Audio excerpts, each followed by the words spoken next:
Halo teman-teman, kita lanjut lagi. Kali ini kita akan membahas tentang audit siklus investasi instrumen keuangan. Apa itu?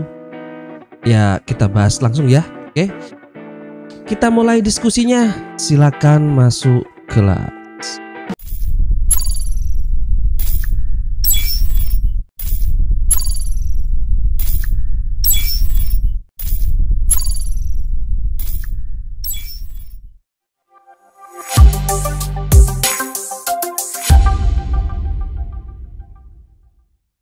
Oke, audit siklus investasi instrumen keuangan, yaitu di dalamnya ini kita akan bahas dua hal.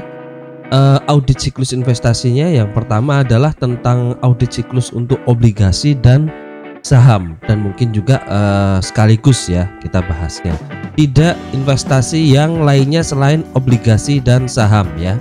Oke, kita kenalan dulu dengan apa itu siklus investasi instrumen keuangan ya. Jadi siklus investasi instrumen keuangan adalah siklus investasi yang berhubungan dengan transaksi investasi pada instrumen keuangan ya. Transaksi investasinya apa? Tentang instrumen keuangan. Jadi dari beragam bentuk instrumen keuangan yang menjadi kajian utama di bab ini atau pembahasan kali ini itu adalah obligasi dan saham ya. Apabila kita lihat di instrumen keuangan, di laporan posisi keuangan atau di neraca ya, dua tempat ini, obligasi dan saham ini ada di sini.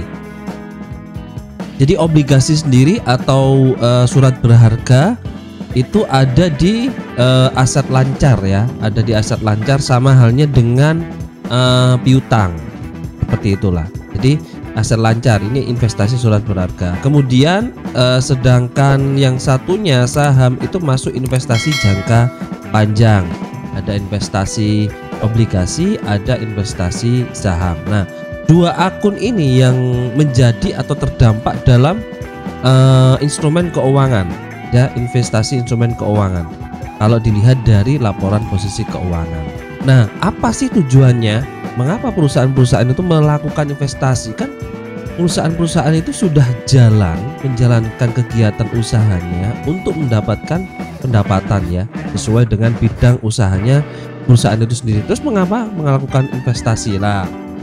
Adapun tujuannya adalah untuk penghasilan dari investasi ya tentunya, baik dalam bentuk bunga gitu ya. Jadi kalau perusahaan itu berinvestasi bentuk obligasi atau saham, itu nanti pasti mendapatkan keuntungan. Apa keuntungannya ya? Baik bisa dalam bentuk bunga, atau mungkin juga dalam bentuk dividen, ataupun juga penjualan kembali. Loh, kok jual kembali dapat untung ya? Mungkin sekilas saja ya. Jadi maksudnya jual kembali itu bisa dapat untung bagaimana? Penghasilan, kan mendapatkan penghasilan dari penjualan kembali, tapi juga bisa jadi rugi gitu ya. Kan contohnya beli saham atau beli obligasi gitu ya. Belinya kita contohkan tanggal 1 gitu ya, tanggal 1 bulan 1 gitu ya, itu belinya harganya 500. Nah kemudian di tanggal 20 bulan 3 ini dijual lah, karena mungkin kondisi perusahaan dari obligasi atau saham itu sendiri, bukan perusahaan pemilik ya, tetapi bukan pemilik saham ya, maksudnya bukan orang yang membeli saham atau orang yang membeli obligasi, tetapi obligasi itu sendiri atau saham itu sendiri harganya jadi naik. Kan obligasi sama saham itu kan sesuatu yang dikeluarkan oleh perusahaan juga kan ya. Nah saat tanggal 20 ini dijual gitu ya, dijual harganya jadi 700. Lah kan selisihnya berapa antara selisihnya? Lah 200. Nah 200 ini adalah bisa jadi ke penghasilan dari pemilik saham ya. Nah ini kalau untung. Kalau rugi bagaimana? Ya tentu hitungannya dikurangi. Ini contoh kalau seumpama harganya jadi 300 ya berarti minus 200, berarti ini kerugian. Nah kira-kira seperti itulah simpelnya.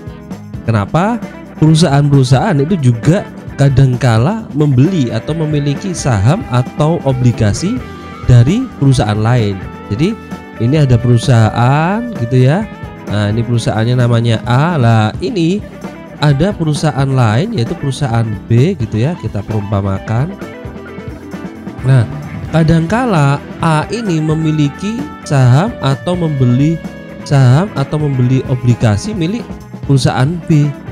Jadi apapun yang terjadi di perusahaan ini juga ikut merasakannya. Dan apapun yang terjadi di sini, mungkin harga sahamnya anjlok dan lain sebagainya, ya pasti karena perusahaan A ini memiliki saham dari perusahaan B, ya pasti juga merasakan dampaknya. Dampaknya apa kalau turun? Ya contohnya ini rugi ini ya contohnya ya. Oke. Kemudian menguasai perusahaan lain untuk tujuan strategi bisnis. Nah ini ya saya contohkan ini ya, strategi bisnis. Bisa jadi nanti kalau sahamnya dibeli semakin banyak, kemudian perusahaan B ini dicaplok gitu ya, dijadikan jadi satu nama, yaitu perusahaannya adalah AB, atau mungkin B ini akan di merger gitu ya. Perusahaan B ini akan di-merger, dihilangkan jadi perusahaan A, atau mungkin hal yang lainnya. Jadi tujuannya adalah strategi bisnis. Dan pada dasarnya investasi pada instrumen keuangan itu dilakukan karena adanya kelebihan kas, bukan karena tujuan utama dari perusahaan itu sendiri ya, tetapi memang karena ada kelebihan kas oleh perusahaan A yang dicontohkan ini untuk bisa dialokasikan dalam hal lain, yaitu adalah tujuannya diarahkan ke investasi. Nah kira-kira seperti itu. Kemudian instrumen keuangan bisa dalam bentuk surat obligasi ya, debt security, atau dalam bentuk saham yang tadi sudah disampaikan di awal. Nah klasifikasi investasi ya, ada beberapa klasifikasi investasi yang bisa kita pilih dan bisa dilakukan oleh perusahaan, atau mungkin sekarang sudah umum ya investasi-investasi seperti ini. Kalau kita sebagai individu mungkin kita bisa yang mudah-mudah aja lah, kayak reksadana dan lain sebagainya. Nah tapi ini kita bahas tentang investasi yang sampingannya dari perusahaan ya, karena mungkin ada kas lebih dan lain sebagainya tadi. Nah klasifikasi investasinya ada investasi sementara, contohnya bersifat trading, ini dilakukan jual beli mengikuti fluktuasi harga gitu ya, itu trading. Kemudian ada juga yang sifatnya available for sale, jika penjualan hanya dilakukan pada perusahaan yang membutuhkan kas kembali gitu ya, kira-kira seperti itu. Kemudian ada juga investasi yang jangka panjang, yaitu investasi untuk tujuan strategis ya, bisa mencaplok perusahaannya atau mungkin memperlambat perusahaan lain untuk bisa perusahaan kita bisa berjalan dengan lancar lebih dulu dan lain sebagainya. Nah kira-kira seperti itu. Nah tujuan investasinya apa ya? Ya transaksi investasinya apa saja gitu ya. Ya, pembelian investasi, penerimaan pendapatan investasi ini dari dividen, dari untuk saham, kemudian ada bunganya juga kalau itu obligasi. Kemudian dari penjualan investasi itu sendiri, dan kemudian juga ada penilaian investasi pada akhir tahun. Nah ini beberapa transaksi yang berhubungan dengan investasi. Nah akun-akun apa saja, kalau kita sudah bahas investasi itu apa saja tadi, pilihannya apa saja, dan ada klasifikasinya gitu ya. Nah akun-akun apa saja yang biasanya terkait dengan kegiatan investasi ini ya, contohnya ada jangka panjang, jangka pendek, ini available for sale, ini ada saham itu sendiri, kemudian ada investasi saham metode cost, ada investasi saham yang metodenya ekuitas, ada yang metodenya konsolidasi, kemudian ada penyesuaian harga, laba rugi investasi sebelum direalisasi dan lain sebagainya. Nah ini adalah hal-hal yang mencakup investasi saham, obligasi, sekuritas atau saham, investasi sekuritas saham atau obligasi. Nah bagaimana kita selanjutnya merencanakan auditnya, apa saja yang perlu diaudit, kemudian bagaimana dan harus bagaimana ketika kita harus melakukan audit yang khususnya siklus investasi keuangan, yaitu adalah obligasi dan saham gitu ya. Nah sebelum kita melakukan proses auditnya, kita harus tahu dulu bahwa tujuan untuk audit itu adalah menguji kewajaran asersi. Di setiap audit siklus apapun itu pasti untuk menguji kewajaran asersi manajemennya sesuai dengan bidangnya masing-masing, sesuai dengan ketentuannya masing-masing, dan tidak menyalahi ketentuan-ketentuan yang telah ditetapkan, baik itu dari pedoman, buku, undang-undang dan lain sebagainya ya. Nah, kriteria kewajaran asersi itu bisa dilihat dari mana, sesuai dengan bukti pendukung gitu ya, yang terdiri dari bukti pembukuan atau bukti penguat ya. Kemudian ada juga sesuai dengan standar akuntansi keuangan ya, tentunya yang berlaku ini pedomannya, dan perundang-undangan mungkin bisa ditambahkan. Kira-kira seperti itu. Jadi dua kriteria tersebut di atas tidak terpenuhi, maka ya telah terjadi salah saji laporan keuangan. Nah, itu tujuannya dari audit. Jadi untuk mengecek kesemuanya ini sesuai atau tidak gitu ya. Kemudian ada juga aspek pengujiannya, di mana asesmen manajemen ini terdiri dari eksistensi, kelengkapan, hak kewajiban, penilaian, alokasi. Nah, semualah ini sama halnya dengan audit-audit yang lainnya gitu ya. Ini sesuai bidang asesmen manajemennya, ketentuan untuk melakukan audit ya. Dan auditor harus merancang prosedur audit, harus merancang, tidak asal-asalan. Jadi auditor itu merancang ya, merancang prosedur auditnya yang tepat untuk menguji masing-masing kategori asersi manajemen yang sudah disampaikan ini 1, 2, 3, 4, 5. Nah, biasanya di dalam siklus investasi keuangan ini terjadi beberapa kesalahan-kesalahan. Contohnya kesalahan klasifikasi transaksi, ada kesalahan pengukuran kos investasi gitu ya. Klasifikasi transaksinya ini transaksi yang sahamnya yang itu mungkin agio tapi dianggap beli gitu kan, lucu ya. Nah, ini kebalik ke klasifikasinya gitu ya. Penilaian investasi pada akhir tahun ada kesalahan pencatatan, kemudian pencatatan penjualan obligasi gitu ya.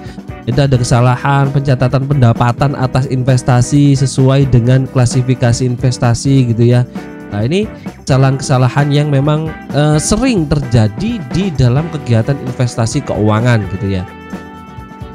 Kemudian kalau investasi jangka pendek ya, kesalahan penentuan kos investasi, perhitungan laba rugi penjualan investasi gitu ya, penilaian akhir tahun, perlakuan akuntansi gitu ya, selisih kosnya itu dengan harga pasar itu kadang kala. Lah ini yang tadi saya contohkan, beli berapa jual berapa, lah ini ada selisih.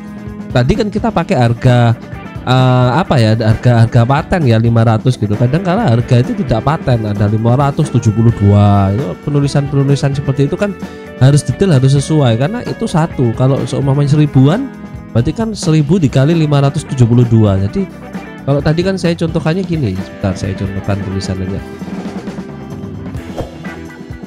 Jadi kan saya contohkan harga paten ya 500, padahal kadang-kala nilai ini tidak gini, ada 572. Ini satu lembarnya. Nah, kalau seumpamanya punya 1000 berarti kan ini harus dikali 1000 dikali 1000 kan, dan 1000. Nah, ini sudah kelihatan ini 572 2.000. Nah, kalau 10.000 tambahin 0 lagi lah, kelihatan ya. Nah, 57.200 lah, dan lain sebagainya dan seterusnya. Nilai-nilai ini harus disesuaikan ini kalau ada selisih. Makanya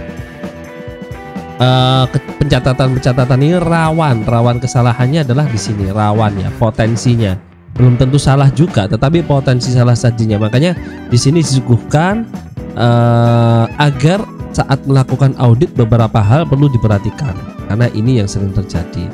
Kemudian ada juga kalau yang jangka panjang hampir sama ya, penentuan kos investasinya, kesalahan cut off-nya ya, pengakuan pendapatan bunga kalau ada pendapatan bunganya. Nah, kemudian perhitungan pencatatan amortisasi premium atau diskonto obligasi lah.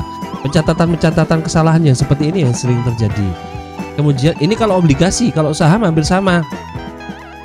Kalau obligasi cut off-nya, kalau jangka panjang saham ini pengakuan laba perusahaan anaknya ya, investasi dicatat dengan metode ekuitas. Nah, ini kan kadang-kadang kesalahannya yang lucu-lucu gitu ya. Kesalahan pencatatan karena kesalahan metode, kesalahan perhitungan, kesalahan penempatan dan lain sebagainya. Kemudian ada juga kesalahan pencatatan pendapatan dividen, metode cost dan metode ekuitas. Nah, kira-kira seperti itu. Nah, apa yang harus dilakukan? Apa yang harus direncanakan? Nah, audit harus menentukan tingkat risiko terjadinya kesalahan itu di mana. Nah, makanya sudah diperkirakan terlebih dahulu, sudah disiapkan terlebih dahulu, digambarkan terlebih dahulu. Makanya faktor-faktor yang mempengaruhi kesalahan risiko ini harus diperhatikan betul. Ada risiko bawaan atau risiko pengendalian, dan ini harus menjadi perhatian khusus oleh auditornya ya. Selain faktor pengendalian internal, ada juga faktor-faktor lain seperti kayak sistem kesalahan dari bawaan dari saat prosedur, dengan faktor kesalahan dari memang sesuatu yang tidak dikendalikan gitu ya. Nah, kira-kira seperti itu. Makanya auditor harus merencanakan. Nah, bagaimana merencanakan perencanaan audit oleh auditor? Ya, pasti harus memahami industrinya gitu ya. Yang sebelumnya juga semua ini untuk semua audit ya, rata-rata untuk semua audit paling tidak auditor harus mengukur, merencanakan, memperkirakan, kemudian melakukan tahapan-tahapan merencanakan bahwa akan melakukan pengujian substantifnya bagaimana. Nah, kira-kira seperti itu. Nah, sebelum bisa melakukan pengujian substantif ya pasti harus merencanakan dulu ya, memahami industrinya, pemahaman bisnisnya di perusahaan tersebut bagaimana, kemudian penerapan SPI-nya yang ada di perusahaan itu bagaimana. Kalau sudah ada penerapannya dan itu terlihat bisa digolongkan, nah di sini nanti auditor bisa mengetahui oh kelemahannya ada di sini. Nah, nanti baru dilakukan pengujiannya. Nah, kira-kira seperti itu. Nah, pengendalian internal ini sangat penting. Nah, pengendalian internal yang bagian dokumen ya, bagian dokumen yang perlu diperhatikan gitu ya. Umumnya kalau di bidang siklus investasi keuangan ada dokumen otorisasi investasi sekuritas, ini harus ada. Bukti pembukaan atau kepemilikan akun investasi pada perusahaan sekuritas, ini juga harus ada gitu ya. Nah, ini hal-hal yang harus ada di dalam kegiatan investasi, khususnya investasi keuangan. Kemudian bukti pembelian dan penjualan sekuritas, itu kalau kita melakukan pembelian kemudian melakukan penjualan. Kemudian juga ada laporan portofolio investasi dari perusahaan sekuritas gitu ya. Ini harus ada semua. Jurnalnya, buku pembantu investasi sekuritas dan lain sebagainya. Karena dari sini perusahaan itu nanti akan bisa ngukur melakukan investasi ini mendapatkan keuntungan atau kerugian, atau bahkan bisa menunjang strategi perusahaan atau tidak. Nah, ini kan bisa terlihat, bisa dikontrol dari dokumen-dokumen ini. Ini adalah dokumen-dokumen standar yang harusnya ada. Sebetulnya ada hal-hal lain, dokumen-dokumen lain yang mungkin juga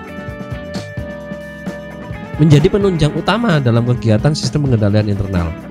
Kemudian kalau dilihat dari SPI-nya, SPI dari fungsi-fungsi transaksinya harus ada pemisahan ya, pemisahan kegiatan, ada pemisahan fungsi gitu ya. Ada fungsi transaksi bentuk untuk tujuan pengendalian, pelaksanaan tugas masing-masing gitu ya.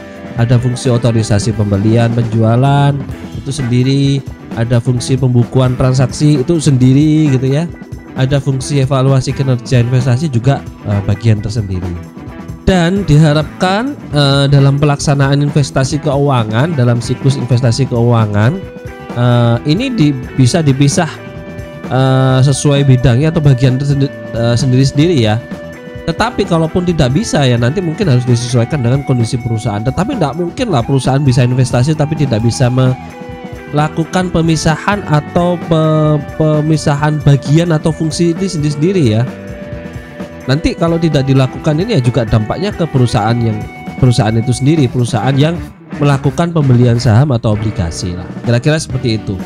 Nah, ini juga menjadi bahan perhatian khusus oleh auditor, karena dari sini auditor bisa memilah dan bisa menjadi penunjang saat melakukan perencanaan audit. Nah, nanti pengecekan substantifnya bisa dilakukan. Oh, ini jadi satu. Wah, makanya ini harus dilakukan pengecekan substantif ini. Nah, kira-kira seperti itu gambarannya ya, perencanaan dari auditornya. Nah, pengujian substantif yang harus dilakukan dalam siklus investasi keuangan apa saja? Ya, secara umum ada 5-6 tahap. Yang pertama adalah secara pendahuluan gitu ya. Ya pasti harus memahami industri dan bisnis klien yang akan diaudit gitu ya, memahami tren investasinya, praktik industri tentang aktivitas investasi, kebijakan investasi gitu ya, intensitas transaksi investasi, kemudian faktor-faktor yang mendorong intensitas transaksi investasi pada perusahaan, kemudian meminta daftar investasi sekuritas, mencocokkan saldo awal dengan tahun sebelumnya, kemudian mencocokkan data daftar dengan data buku bantunya, buku besar, dan data lainnya yang berhubungan dengan pencatatan investasi gitu ya. Kemudian mereview seluruh transaksi, direview gitu ya, transaksi investasi dan pendapatan investasinya, melakukan identifikasi transaksi yang tidak lazim, dicek gitu ya, oh ada keanehan dan lain sebagainya, baik jumlah kecil maupun juga beberapa model transaksi yang terjadi. Itu prosedur pendahuluan yang pertama. Kemudian dari pengecekan tersebut nanti dianalisa mana saja yang perlu menjadi perhatian khusus gitu ya, dan kemungkinan terjadi kesalahan kan gitu. Nah, melakukan perhitungan rasio gitu ya, rasio investasi, aset sementara ya, aset lancar, investasi jangka panjang, total aset, pendapatan investasi, kemudian dibandingkan antara rasio-rasio tadi itu, rasio peranggaran tahun lalu, rata-rata industri. Nah ini dianalisis gitu ya, dari awalnya dicari tahu, kemudian dianalisis, nah kemudian nanti baru dilakukan pengujian baik secara vouching atau tracing ya. Jadi mau transaksinya yang debit, kredit, setiap akun itu diceki, kemudian cut off-nya bagaimana gitu ya. Ini biasanya di vouching ini. Jadi saat melakukan cut off, waduh beberapa tahun terakhir, beberapa periode terakhir kemudian ada kesalahan. Nah ini di vouching, dicek mundur bagaimana ini cut off-nya, dampaknya apa dan lain sebagainya. Kemudian juga melakukan pengujian terhadap ketepatan perhitungan pendapatan investasi ya. Kemudian melakukan pengujian atas ketepatan penerapan metode akuntansinya ya. Metode akuntansinya terutama pada transaksi yang memerlukan penerapan metode khusus seperti metode ekuitas gitu ya. Nah, ini adalah prosedur setelah pendahuluan, kemudian dianalisis, kemudian kita turun ke lapangan pengujian transaksinya. Dari pengujian transaksi akhirnya kita juga harus mengecek saldonya gitu ya. Saldo apa saja ya? Ya saldo portofolio investasi, nilainya berapa, kemudian didapat berapa, dampaknya mendapatkan keuntungan berapa dan lain sebagainya. Kemudian juga melakukan konfirmasi ke perusahaan sekuritasnya gitu ya, yang melakukan penjualan saham atau menyediakan saham yang dijual oleh perusahaan-perusahaan lain. Itu nanti kita harus melakukan konfirmasi, auditornya melakukan konfirmasi apa betul perusahaan A ini memiliki saham beberapa lembar untuk perusahaan B, C dan lain sebagainya. Nah itu ilustrasinya seperti itu, melakukan konfirmasi ya. Kemudian mengklasifikasi investasi jangka pendek, jangka panjang. Kadang-kala ini juga ada loh yang terjadi kesalahan. Jadi harusnya ini masuk jangka panjang, ternyata dimasukkan ke jangka pendek, bahkan sebaliknya gitu ya.